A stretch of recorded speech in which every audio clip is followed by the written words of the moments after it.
जय गुरु जी, संगत जी, जय गुरु जी। ओम नमः शिवाय। शिव जी सदा सहाय। ओम नमः शिवाय। गुरु जी सदा सहाय। सभी साथ संगत को जय गुरु जी। गुरु जी का अनंतम अनंतम शुक्राना कि उन्होंने हमें ये जात बख्शी सत्संग सुनने की और शेयर करने की। संगत जी, अगर आप भी अपना सत्संग शेयर करना चाहते हैं तो फ्लैश हुए नंबर पे साफ शब्दों पे लिख के व्हाट्सएप पे और या रिकॉर्ड करके भेज सकते हैं। और जितने भी सत्संग आप तक आते हैं इस चैनल के माध्यम से, वो सारे इतने ब्लेस्ड भरे सत्संग होते हैं। वो संगत जी के पर्सनल लाइफ एक्सपीरियंस के सत्संग होते हैं, जिनसे आपकी लाइफ में चल रही परेशानियों का काट हो जाए या जो आने वाली परेशानियां हैं उनके बारे में आपको पता चल जाए। ये सत्संग पूरा सुनना होता है। अगर आप बीच में छोड़ देते हैं तो इसका जितना भी फल मिलता है वो आप तक नहीं पहुंच पाता है। इसलिए सत्संग को पूरा सुने और समझे कि गुरु जी आपको क्या बताना चाह रहे हैं।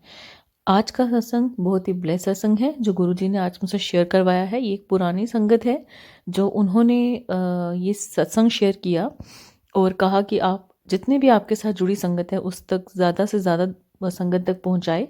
तो संगत जी, आप भी इस सत्संग को सुनिए और जो आपके लिए गुरु महाराज जी जो बात आपको बताना चाहते हैं उसे ज़रूर फॉलो करिएगा। जय गुरु जी। जय गुरु जी। गुरु जी को बहुत बहुत प्रणाम। गुरु जी की साथ संगत को बहुत बहुत प्रणाम मेरा। गुरु जी से कोई अपने आप नहीं मिलता।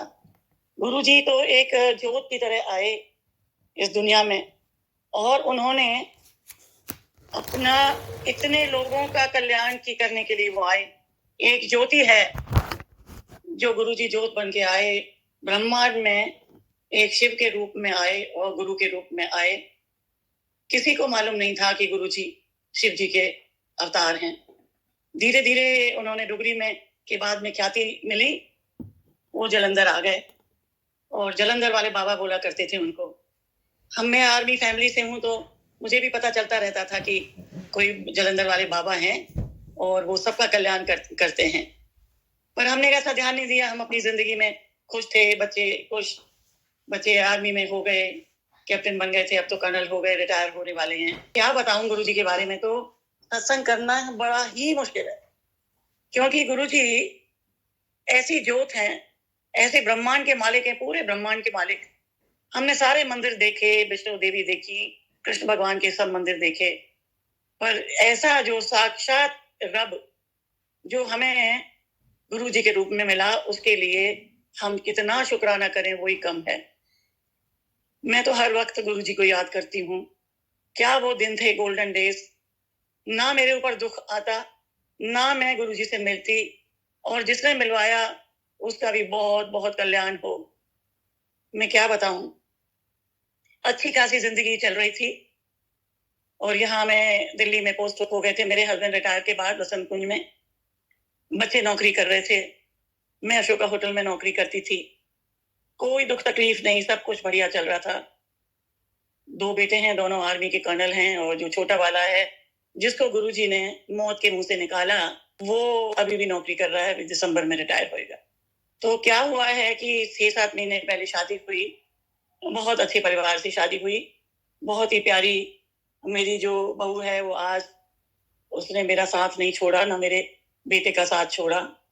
वो भी गुरुजी को मिली हुई है, भक्त है गुरुजी की।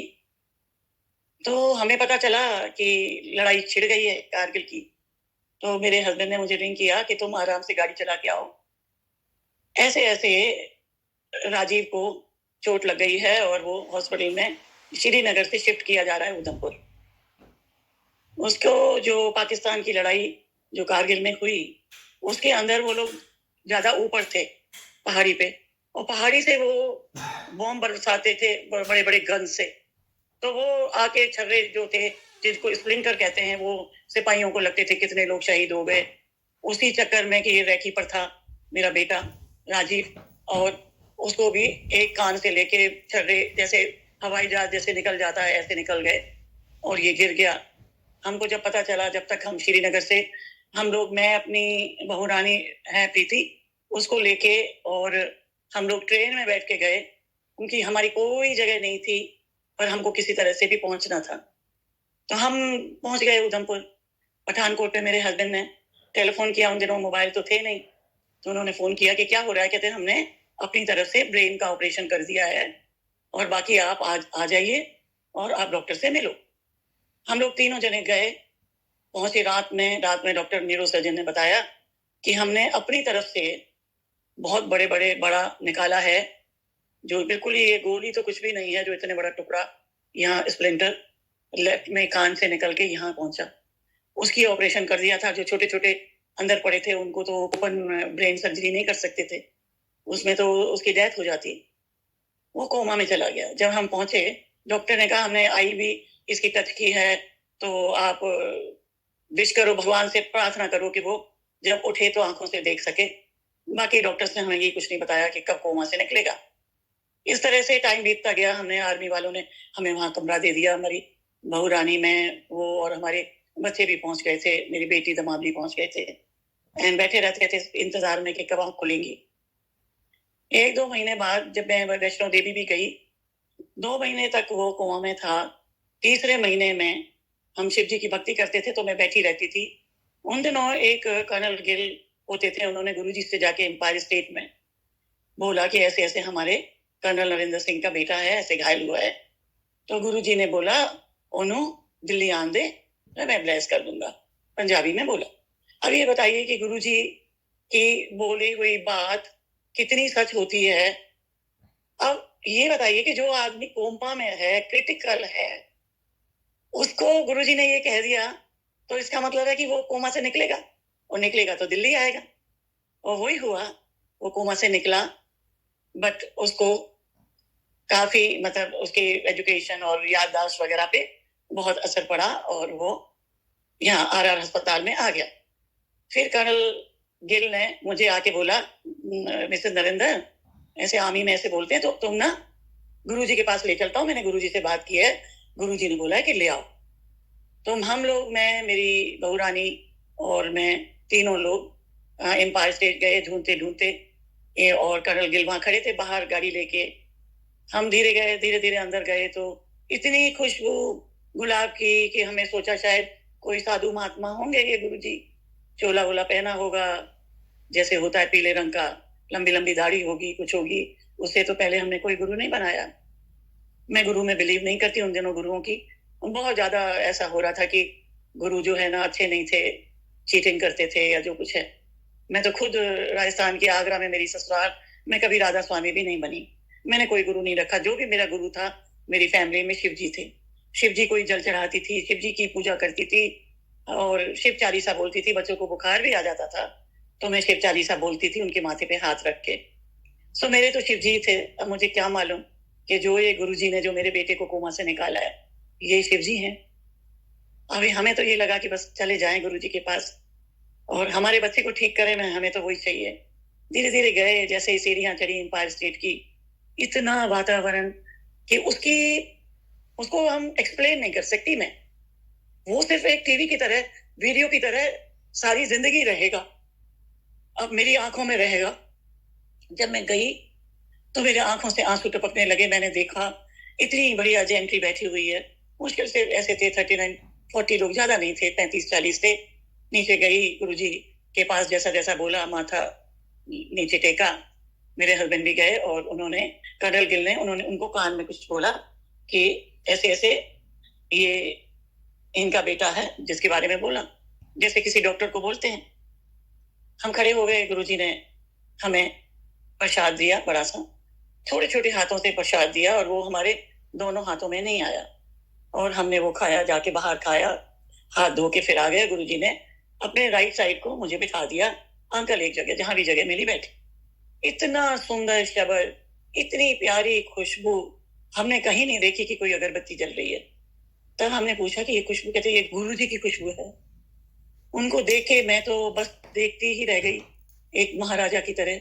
इतने सुंदर येलो चोले में गुरुजी देख रहे, मंद मंद मुस्कुराए, मुझे देखा, मैंने भी उनको देखा, उन्होंने मेरे से देखा और मैं, ऐसे लगा जैसे मेरे अंदर का सारा दुख जो है कम हो गया, जो मैं इतनी चिंता में आई थी। मेरे आंखों से इतने आंसू टपक रहे थे कि मेरा पूरा कुर्ता गीला हो गया और मेरे को गुरुजी ने बिठा दिया। थोड़ी देर में बहुत आनंद आया, जैसे कि मैं कहाँ आ गई। स्वर्ग तो हमने नहीं देखा, और वो एम्पायर स्टेट में जो गुरुजी के सामने देखा तो ऐसा नजारा हमने नहीं देखा। आज हम गुरु जी के मंदिर में, बड़े मंदिर में ये सब कुछ देखते हैं, दिल खुश हो जाता है। ऐसा लगता है कि पता नहीं कहाँ जन्नत मिल गई, कहाँ गुरु जी मिल गए। ना मेरा बेटा घायल होता, ना मुझे ये पूर्ण गुरु मिलते। बहुत बहुत शुक्राना जो गुरु जी ने हमारा हाथ पकड़ा, मेरे बेटे को ठीक किया। मैं गई वहां, बैठ गई, सब लोग आगे लेके जा रहे। थोड़ी देर में लंगर आ गया, मुझे नहीं मालूम था 4 लोग खाते हैं। चटाई बिछ गई, लंगर आ गया, हमने 4 लोग, मुझे नहीं मालूम किसके साथ मैं खा रही हूँ। वो पुरानी संगत ने बोला आप 2 रोटी ले लो, और जो भी चटनी वगैरह है वो मैंने खाया। बहुत अच्छा लगा, इतना स्वाद का बस पूछो नहीं। उससे पहले चाय प्रसाद भी लिया। इसके बाद सब लोग आज्ञा लेके जा रहे थे, तो मैं देखे जा रही थी कि ये क्या हो रहा है। तो उन्होंने कहा कर्नल ने ये सब आज्ञा लेके जा रहे हैं, आप बैठे रहो। जैसे मैं आज्ञा लेने के लिए उठी तो गुरुजी ने मेरे को नाम से पुकारा। मैंने बोला शायद कर्नल गिल ने बता दिया होगा मेरा नाम। मेरा नाम रेणुका सिंह है। उन्होंने कहा रेणु आंटी आपने नहीं जाना, तुझे बैठो, साइड में बैठे रहो, रुके रहो। मैं बैठ गई, अंकल भी बैठ गए। काफी लोग चले गए, कुछ सेवादार थे, जो सन अंकल वगैरह, जोशी अंकल वगैरह जो गुरुजी को सेवादार करते थे, वो रह गए। इसके बाद गुरुजी ने जब चले गए, लोग तो गुरु के थे, ऐसे इशारे से मुझे बुलाया कि रेणु आंटी उठाओ, आओ। अंकल भी उठ गए, मेरे से कहने लगे कि तू चिंता ना कर, कल बेटे को ला सकती हो। मैंने कहा हाँ जी, हॉस्पिटल में है, मैं ले आऊंगी। वो हॉस्पिटल से मेडिकल पे आया हुआ था घर पे। हमने उसको नहलाया धुलाया, दूसरे दिन हम ले गए। सीढ़ियां चढ़ने उतरने में थोड़ी दिक्कत होती थी, तो बाकी हम ले गए, अपना जीन्स और टी शर्ट पहन के जाके खड़ा कर दिया। तो उनको गुरुजी को बहुत प्यार से मेरे बेटे ने देखा, उन्होंने उसको देखा। मैंने बोला नमस्ते करो, तो वो नमस्ते नहीं की, और गुरुजी ने उसके हाथ में प्रसाद दिया। बोला कर्नल अंकल आप बेटे को ले जाओ, ये पूरा प्रसाद खिला के फिर अंदर लाओ, जल पिला के, पानी पिला के। अंकल चले गए बाहर, मेरे हस्बैंड कर्नल अंकल, उन्होंने पिलाया और वापस ले आए। फिर वो लंगर खाया। कहाँ वो बच्चा नहीं बैठ सकता था जमीन में, वो वहां 1.5 घंटे शब्द सुना और लंगर खाया। लंगर में थोड़ी मिर्ची लगी तो हमने जल दे दिया। गुरुजी ने भी देखा, इशारा कर दिया कि खाने दो, मतलब कुछ बोला। वो मुझे इतना याद नहीं है, पर मिर्ची लगी थी, तो हमें नहीं मालूम था। पर अब तो हमें मालूम है ना कि गुरुजी की जो लंगर है वो प्रसाद है, चाहे उसमें मिर्ची हो ज्यादा, चाहे कुछ हो, वही काम करता है दवाइयों के साथ। गुरुजी ने उसको खिलाया। इसके बाद बोला रुके रहो। फिर बोला रेणु आंटी एनो अब नहीं लाना, हॉस्पिटल की दवाई चलने दो, बाकी मैं ब्लेस कर दूंगा, तुसी आंदे रहो दोनों। यही बोलते थे वो, इसको नहीं लाना। हमने कहा ठीक है गुरुजी। हम चले आए। मुझे याद नहीं है कि उस दिन भी शायद मेरी बहुरानी साथ में थी या नहीं, इतने दिनों की बात हो गई है, शायद साथ ही थी। हम लोग सबने ही लंगर किया था। और इसके बाद फिर हम आ गए घर। फिर मुझे ये बोला कि तुसी आंदे रहो, तो दूसरे दिन भी हम गए। ऐसे लालच पड़ गया कि कब 5 बजे होटल से आती थी, जल्दी से नहा के बस चलो गुरुजी के पास चलो। ऐसा मोह आ गया था, प्यार खिंचाव होता था कि कैसे गुरुजी के पास चलो। साक्षात रब हैं गुरुजी, संगत जी। आज तो हमें मालूम है ना कि उनको सबका मालूम था। किसी से नाम पूछते थे तो ऐसे ही पूछते थे कि तुसी किथे आए हो, की नाम है, ये सब वो आशीर्वाद, उनका ब्लेसिंग देने का एक तरीका था। तो मुझे तो नहीं पूछा कि तुम्हारा नाम क्या है, मुझे तो नाम से ही पुकारा। मैं धन्य हो गई कि मैं आज गुरु परिवार से जुड़ी हूँ, और पूरा परिवार मेरा, मेरी बहू रानी का परिवार, सारे ब्लेस्ड हैं, सब गुरु जी को मानते हैं। हम क्या मानते हैं, पूरा संसार गुरु जी का गुरु में हो गया है। जय गुरु जी। जिस गाड़ी पे देखो जय गुरु जी। अब क्या हुआ, गुरु जी ने मुझे कहा कि इसको तो मत लाना, पर कल 1-1.5-2 लीटर का जग वाला अच्छा सा जग लेके आना। मैंने कहा ठीक है गुरु जी। हम लोग उसी रात को इसको छोड़ के मार्केट में गए मॉर्निंग में, और इसको छोड़ा घर में कहीं हॉस्पिटल में, और इसकी दवाइयां चल रही थी। और इसके बाद हमने जग लिया, बहुत अच्छा। दूसरे दिन पहुंच गए, पीछे रख लिया, सबक सुने, गुरु जी ने प्रसाद दिया, खूब भर भर के खाया, 2-2 दफा दिया, और खूब बढ़िया था, कड़ा प्रसाद था, जलेबियां दे रहे हैं। फिर बहुत बढ़िया लंगर किया। जब सब लोग चलने लगे तब गुरु जी ने बोला रेणु भूलते नहीं है गुरु जी, देखो मैं क्या चीज हूँ, हमारी तो कोई औकात ही नहीं है कि मतलब इसके बेटे को इतनी तकलीफ है तो इसको ठीक करना है। बोलने लगे गुरु जी, बोले रेणु आंटी लाइया, जग लाइया, ऐसे पतली आवाज में, प्यारी सी आवाज। मैंने कहा हाँ गुरु जी लाई हूँ। कहते इथे लाओ। मैंने प्लास्टिक उसके पीछे निकाल के नीचे रखी, मैं गुरु जी के पास ले गई। गुरु जी ने जल पिया, उसके अंदर पता नहीं जल, अपना अमृत जल डाला और कुछ मंत्र जाप सा किया और ढक्कन बंद किया। कहते इनू खोली ना, और रोज रात को आप करना चाहे नू करेगी, बेटी मतलब मेरी ग्रैंड डॉटर इन लॉ, इसको मांजो, इसको रात को रखो उसके पास, सुबह 1 गिलास पानी पिलाओ, बाकी इसके बाल्टी में डालो और उसके सिर पे डालो, पूरा नहलाओ। और वो जब से गुरुजी ने दिया है तब से ये सब चल रहा है। उस जल को पीते हुए करते हुए उसकी जो भी कमियां थी, याददाश्त वगैरह, वो सब धीरे धीरे आती गई, ठीक होता रहा, करता रहा। ऐसे टाइम निकल रहा था। मैं ऐसे ही कोई दिसंबर की बात है, अगस्त के महीने में हम गए थे, तब हम चलते थे। हमने कभी नहीं गुरुजी ने से कहा कि गुरुजी मेरा बेटा कब ठीक होगा। गुरुजी की ब्लेसिंग थी। हम एक जना भी गुरुजी के पास चला जाए, सारे परिवार को ब्लेसिंग मिल जाती है संगत जी, सारा परिवार। तो हम जाते रहते थे। तो गुरुजी ने एक दिन बोला, रेणु आंटी रुक जाना, अभी थोड़ा मैं कुछ देना है। ये मेरा एक बीच में एक कोर्ट केस था, वो ठीक किया। और फिर गुरुजी ने मुझे उठा के बोला कि चलो तुम रेणु आंटी सत्संग करो। तो वो पहला सत्संग मैंने गुरुजी के सामने करा। मुझे नहीं मालूम था सत्संग क्या चीज होती है। तो मैंने कहा गुरुजी मुझे नहीं मालूम सत्संग कैसे करते हैं। कहते जो पटियाला उसमें जो तुम्हारे साथ हुआ वो बताओ।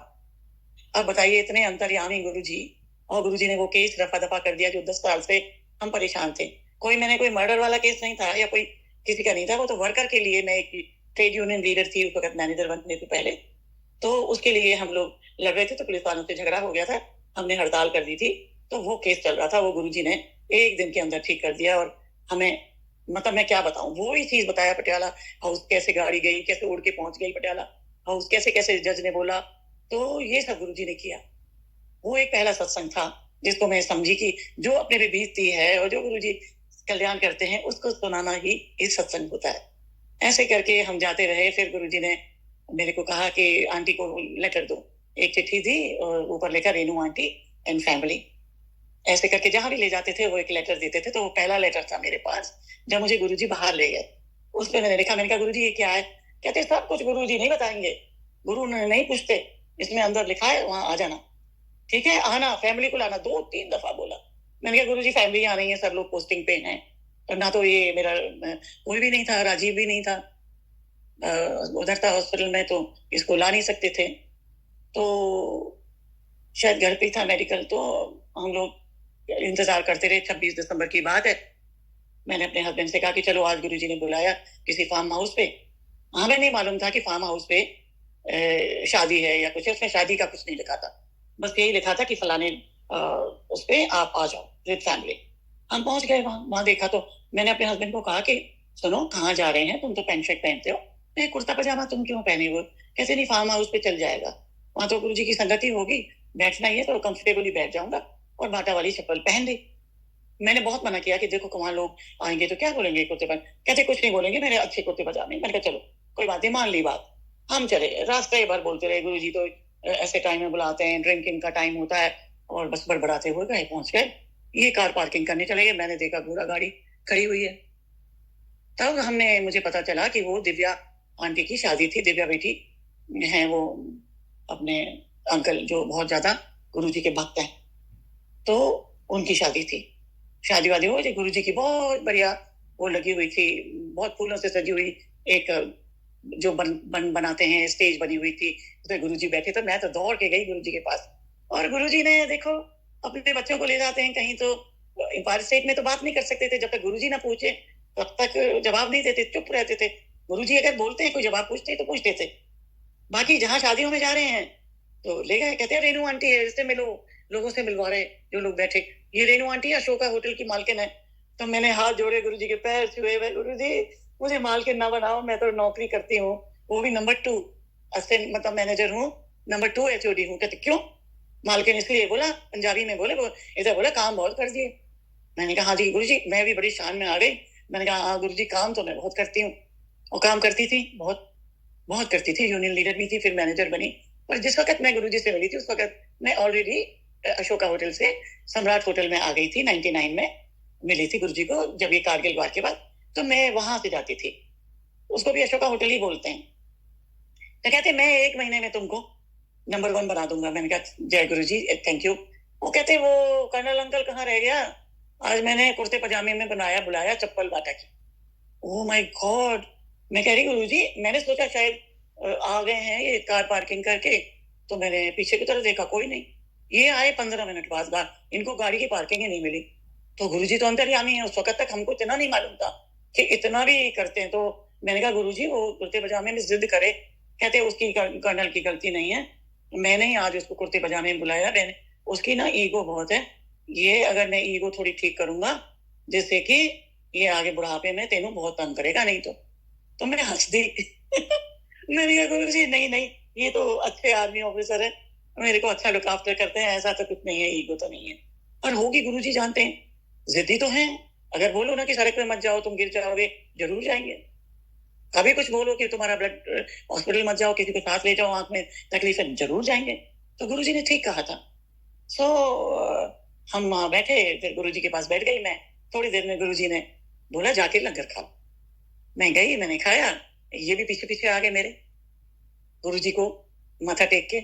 तो फिर एक सेवादार दौड़ा हुआ आया, या आंटी अंकल को गुरुजी बुला रहे हैं।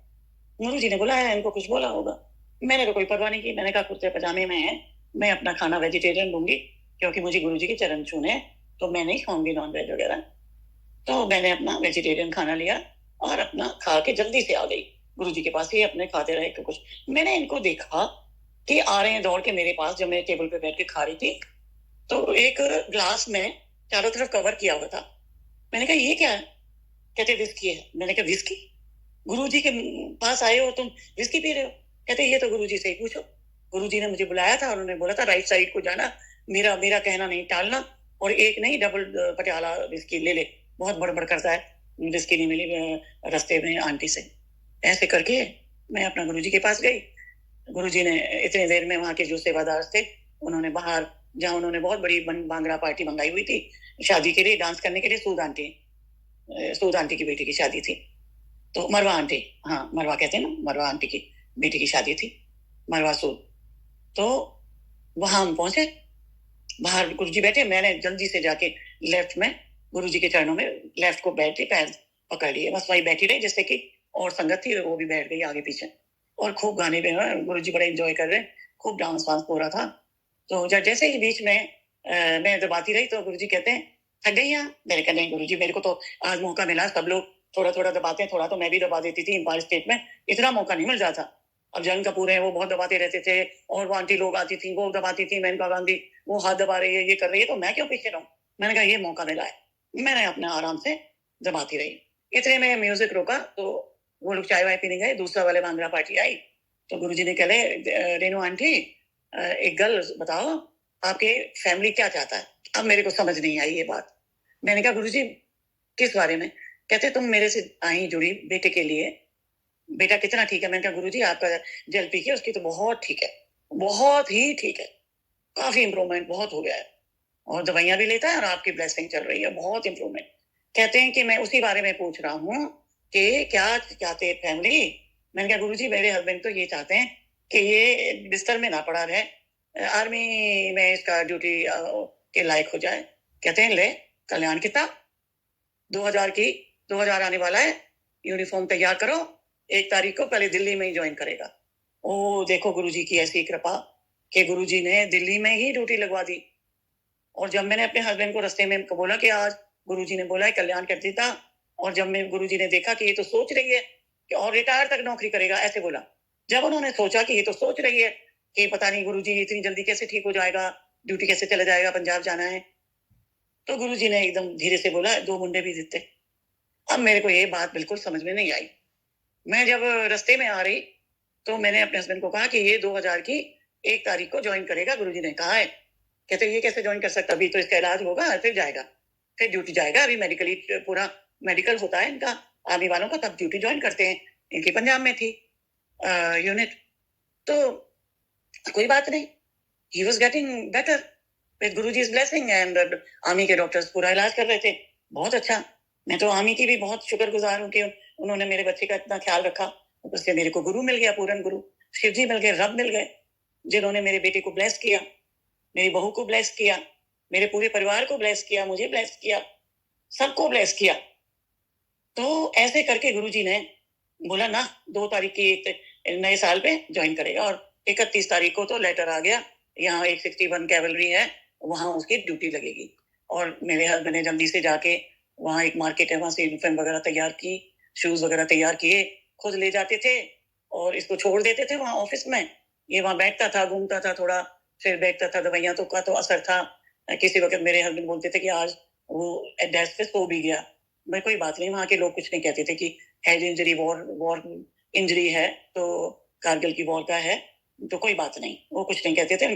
और मेरे हस्बैंड जब तक अपना क्लब में बैठे रहते थे, उसको दोपहर बाद 4-5 बजे घर वापस ले आते थे। तो इस तरह चलता रहा। इसके बाद वो ड्यूटी पे अपना पंजाब भी गया और आज तक ड्यूटी कर रहा है और बिल्कुल ठीक कर दिया गुरुजी ने। हम जाते रहे गुरुजी के पास क्योंकि हमारे जाने से ही वो ब्लेसिंग लगती हैं। ये लोग फिर चले गए पटियाला, बठिंडा और यूनिट अपनी जॉइन कर ली और आज गुरुजी की दया से बिल्कुल ठीक है और एकदम ठीक कर दिया गुरुजी ने। आज नौकरी कर रहा है, गुरुजी ने फुल कर्नल बना दिया। अभी 3 महीने के बाद में रिटायर होगा और पटियाला में है और अभी आ जाएगा अपना दिल्ली में। और बहुत अच्छा बीच में आया था और गया भी था गुरुजी के मंदिर, लंगर भी खा के आए। और जब आते हैं तो सब जाते हैं मंदिर। गुरुजी का मंदिर ही ऐसा है कि जो कदम रख दे उसका तो उद्धार होता है। सारे परिवार, अपने जान पहचान वाले सबका परिवार सुखी हो जाता है। तो इस तरह गुरुजी ने हमको इतना ब्लेस किया और गुरुजी ने समाधि ली तो हमको ऐसे लगा जैसे हमारी दुनिया ही उजड़ गई। पर गुरुजी कहीं नहीं गए। गुरुजी ने मेरे को जीवन दान दिया। मेरे पैर में ऑपरेशन गुरुजी के टाइम में ही हुआ। गुरुजी ने मुझे, बीच में गई थी मैं जरा पंजाब गई थी तो डांटा था, तुम चली गई, तेरी उम्र नहीं है, 60 साल उम्र है, वही मेरे पथरी में लिखी और आज मैं तो 80 इयर्स की होने वाली हूँ।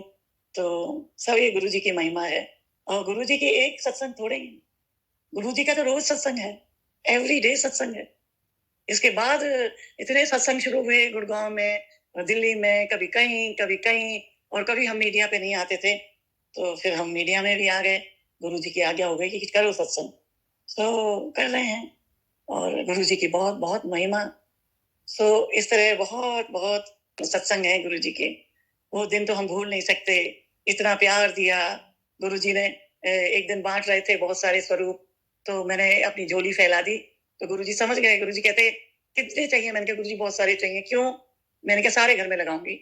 और मैंने वसंत कुंज का, मेरा 3 बेडरूम फ्लैट है, मैंने सब में लगा दिए थे। छोटे छोटे वो गले में डाल के भी हम जाते थे कि हम गुरुजी वाले हैं।